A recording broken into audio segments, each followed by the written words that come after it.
ঢাকা বিশ্ববিদ্যালয়ের ক্যাম্পাসে এখন এক উৎসবের আবহ। ব্যানার, পোস্টার, মাইকিং সব মিলিয়ে চারপাশ যেন ভোট যুদ্ধের রঙে রঙিন। কারণ দীর্ঘদিন পর আগামী 9 সেপ্টেম্বর অনুষ্ঠিত হতে যাচ্ছে ডাকসু নির্বাচন। শিক্ষার্থীদের চোখ এখন কেবল একটি প্রশ্নে, কে হচ্ছেন ডাকসুর নতুন ভিপি।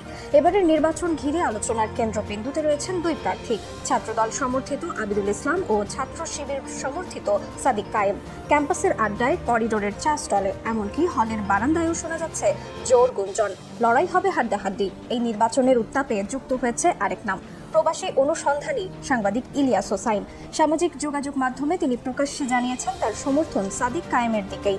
যদিও তিনি দুজন প্রার্থীকে গ্রহণযোগ্য বলেছেন, তবে অভিযোগ করেছেন যে ছাত্রদলের কিছু নেতা শিবির প্রার্থীকে পাকিস্তানি আখ্যা দিয়ে দুর্বল করার চেষ্টা করছেন।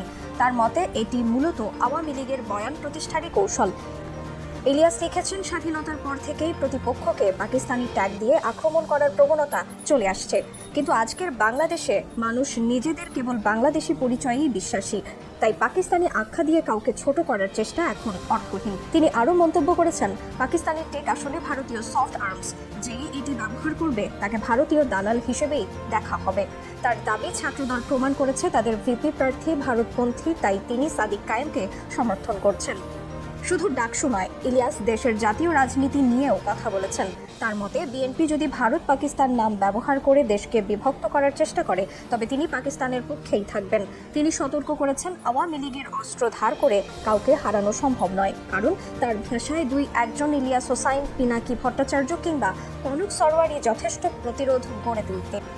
আরও এক ধাপ এগিয়ে তিনি বলেন, 2-4 হাজার খলির বিরিয়ানি বিলি করে কয়েকজন সাংবাদিককে চুপ করানো যাবে না। তার বিশ্বাস, 9 সেপ্টেম্বরের ডাকসু নির্বাচনে তার অবস্থানের প্রতিফলন দেখা যাবে। সব মিলিয়ে এবারের ডাকসু নির্বাচন কেবল একটি ছাত্র সংসদ নির্বাচন নয়, বরং জাতীয় নির্বাচনের প্রতিচ্ছবি। শিক্ষার্থীরা যেন ভিপি পদের জন্য মুখিয়ে আছেন।